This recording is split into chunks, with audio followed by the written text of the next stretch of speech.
Welcome back. Now, there's been a public outcry in Ghana following the government's decision to transfer two Yemeni detainees held for more than a decade at the U.S. military prison in Guantanamo Bay to their country. Many Ghanaians view the men as a security threat and are not thrilled with the idea. Cuba. We'll have more on that a lot later, but as we told you yesterday, the Ghanaian parliament has reconvened, but what's got people talking isn't that, but the fact that the Italian Prime Minister Matteo Renzi is expected in Ghana as of next week. Upon his visit, Mr. Renzi is scheduled to address Ghana's parliament. The visit, which comes across as a reciprocal one to President John Mahama's earlier visit to Italy, will allow the Prime Minister and a high-power delegation explore trade and investment opportunities in Ghana and to further cement trade relations between the two countries.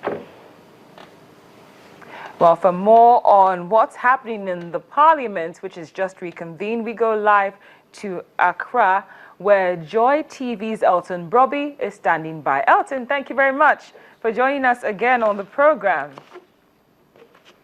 Yes, you're welcome. So have activities resumed in earnest in the Parliament as of today?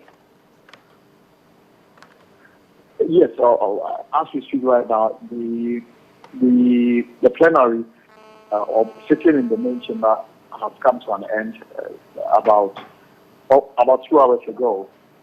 But the public Parliament is currently sitting.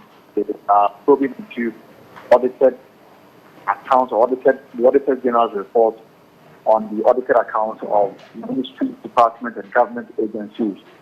But on the floor today, there wasn't much because most of the papers that they were hoping to lay and to debate and to progress work on it were not available. So they had to adjourn earlier than the usual 2 p.m. time. But before that, there was this performance audit report into the Ghana Education Trust Fund. Now, this fund was mooted in 2000 to make available funds for infrastructure development. Elton, what about this visit that's scheduled to happen sometime next week regarding the Italian Prime Minister? Is there more to it than what we already know? Well, not much. The Italian Prime Minister is visiting Ghana. He is coming here on a state visit. And as part of his program, he is requested to address the Parliament of Ghana. So next week, Wednesday, that's the date I have been told by the Majority Chief Whip. They've communicated this to the Italian embassy. So the Italian Prime Minister to Ghana will come to the Parliament of Ghana and address members of Ghana's Parliament, and that date has been fixed for Wednesday. It is actually a part of a state visit he's undertaking in Ghana, and because of this, the presentation of the State of the Nation address by President John Mahama has been pushed to the second week of February. So for now, what Parliament is doing now is to put itself in readiness to receive the Italian Prime Minister.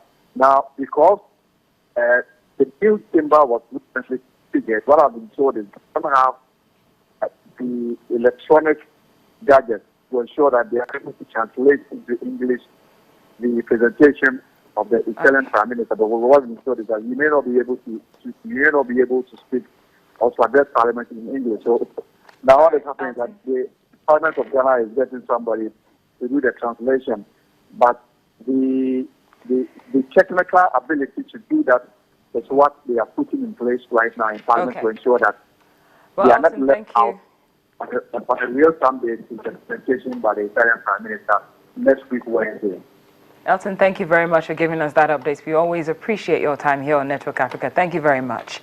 Now, many Nigerians were upset and are still upset about the Super Eagles being beaten by Guinea in the 2016 African Nations Championship in Rwanda yesterday. Nigeria was thought to have perfected strategies for the 3-week championship at the High Performance Center in Pretoria, South Africa, where they spent 2 weeks. This was Coach Sunday Oliseh's first full tournament in charge of the national team since his appointment in July 2015, and as expected, the early exit of the Super Eagles has triggered the reactions of Nigerians on popular social media platform Twitter. Joining us for more on those reactions is Channels Television sports correspondent Yemi. He's right, Yemi Adebayo. Thank you very much for joining us. Always a pleasure. I know I'm smiling, but the reactions I saw on Twitter were just, was that too extreme for the situation?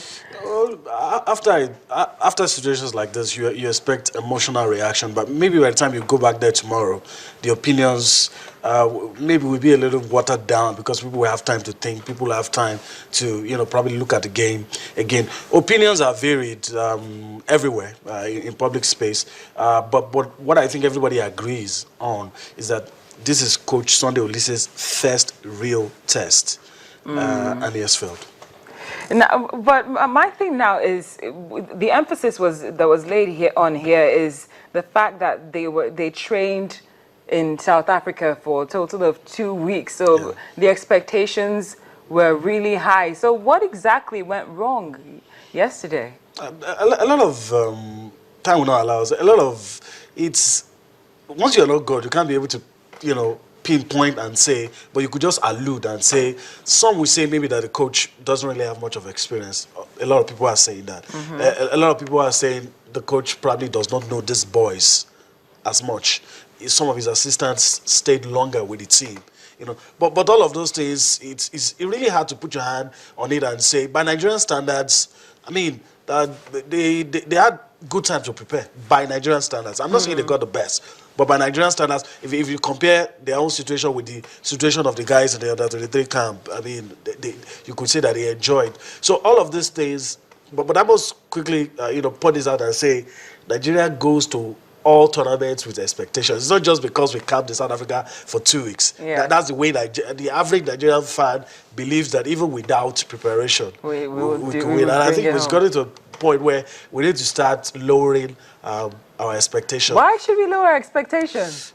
I think we should be realistic. Promise is different from reality. This team is a good team.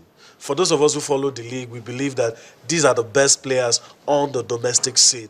But somehow, some things went wrong, and the coach. I feel a bit sympathetic for the coach. But the real issue here is that this is his big test. He has failed. A lot of people have taken out their daggers now. They are waiting for him when we take on Egypt in March, and it doesn't go our way.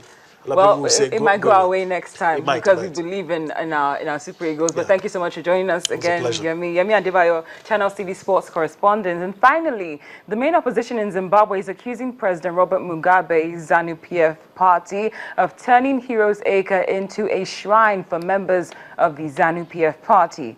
Heroes Acre is a place where leading figures in the campaign against white minority rule are buried. The opposition, led by Morgan Changirai, accuses the president of using state funds to pay for the partisan shrine, tagging the act illegal. This situation began when Tino Mudaishi Chinyoka filed papers in the Constitutional Court accusing President Mugabe of seldom acting lawfully when deciding who should be buried at Heroes Acre in the capital, Harare. And on that note, here's our question of the day. What are your thoughts about President Buhari's visit to Kenya? Feel free to send us your feedback either via email or Twitter. The address and handle are right there on your screen. Thank you so much for watching Network Africa right here on Channels Television. I'm Cynthia Are.